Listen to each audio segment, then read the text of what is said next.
In this lesson, we will explore the big ideas that are involved in real-world problem-solving and innovation. Problem-solving involves a task with a defined challenge for the student.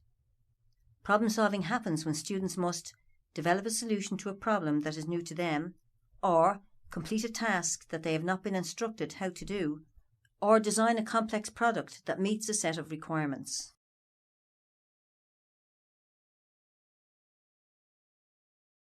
Learning activities that require problem-solving do not give students all the information they need to complete the task, or specify the whole procedure they must follow to arrive at a solution. When students are working on problem-solving tasks, they are engaged in some or all of the following activities: investigating the parameters of the problem to guide their approach, generating ideas and alternatives, devising their own approaches or exploring several possible procedures that might be appropriate to the situation, designing a coherent solution, as well as testing the solution and iterating on improvements to satisfy the requirements of the problem.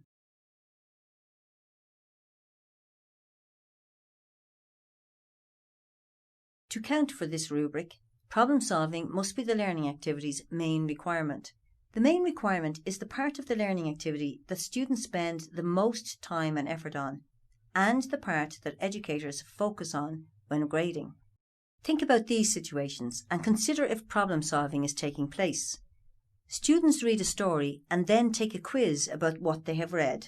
If students must rewrite a story from the perspective of a character other than the narrator, is this problem-solving? Are students engaged in problem-solving if they learn about pedestrian safety by studying a map showing bus stops and pedestrian crossings? If students use a map of a bus route to propose where pedestrian crossings should be added in a fictional town, is this problem-solving? Are students engaged in problem-solving if they are using Microsoft Excel to calculate the mean, median and mode of several sample datasets?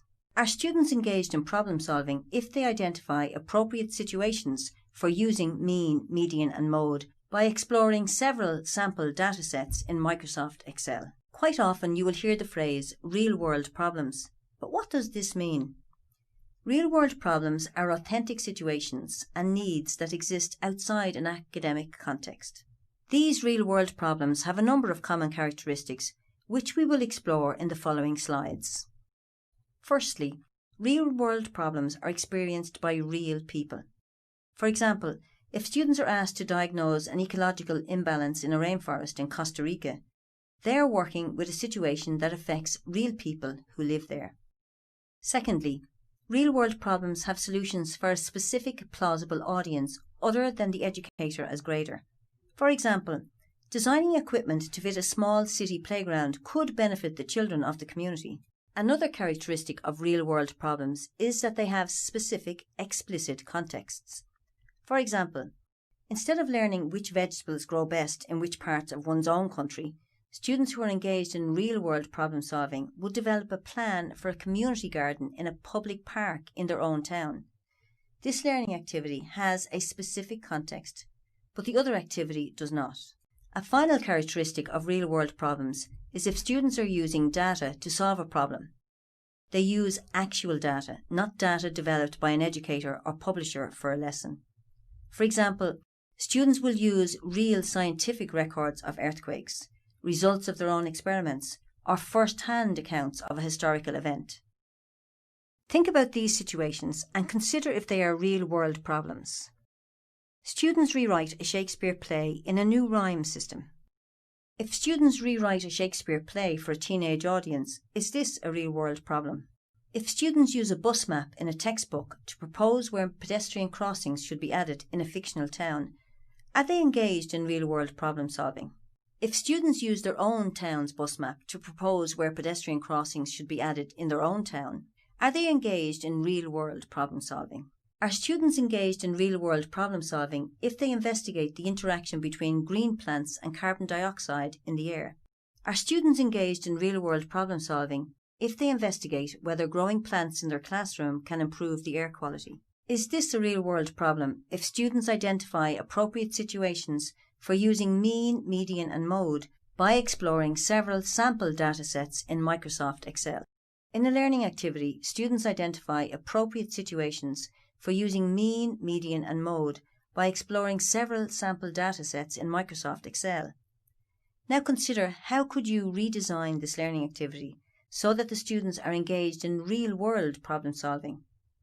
We would encourage you to go to the discussion section to share your views and ideas about this task redesign with others.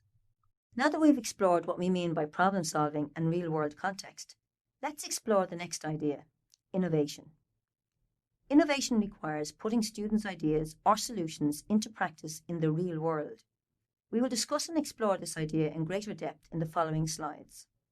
For example, it is innovation if students design and build a community garden on the grounds of their own school. However, just designing the garden alone is not innovation. In cases where students do not have the authority to implement their own ideas, it is innovation only if students convey their ideas to people outside the classroom context who can implement them. For example, it is innovation if students present their ideas for building a community garden in a public park in their town to a local environmental group or to local officials who could implement the students' ideas and design. But it is not considered innovation if students design a community garden for that public park and only share their plans with their teacher and classmates. Innovation also benefits people other than the student. In other words, it has value beyond meeting the requirements of a classroom exercise. For example, the townspeople who tend the new garden in the public park and the teenagers who attend the rewritten Shakespeare play benefit from students' efforts. It also counts as innovation if students create a project for a science fair or submit an original poem to a regional poetry contest, for example, because the fair and contest are not educator-controlled and have real audiences who are interested in and may benefit from the students' work. Think about these situations and consider if innovation is required. Students rewrite a Shakespeare play for a teenage audience but do not perform it. Is this innovation if students rewrite a Shakespeare play for a teenage audience and perform it at a local youth centre? If students write letters addressed to the town council about improving pedestrian safety but only give the letters to their educator to grade, is this innovation? Is this innovation if students write letters to the town council about their ideas for adding pedestrian crossings in their town and mail the letters to council members? Think about this situation and consider if there is innovation required. Students investigate 2 or more online websites or games and develop a presentation using community clips and Windows Movie Maker about internet safety guidelines for parents and students to be aware of. Their product is handed in for a grade. Is this innovation? Students investigate 2 or more online websites or games, develop a presentation using community clips and Windows Live Movie Maker about internet safety guidelines for parents and students to be aware of, and present their products at Parents' Night. Is this innovation? Students analyse data about the basketball team and use Microsoft Excel to graph performance patterns for the overall team and individual players. In the previous learning activity, students analysed data about the basketball team and used Microsoft Excel to graph performance patterns for the overall team and individual players. Now, what we would like you to consider is how you could redesign this learning activity so that innovation is taking place.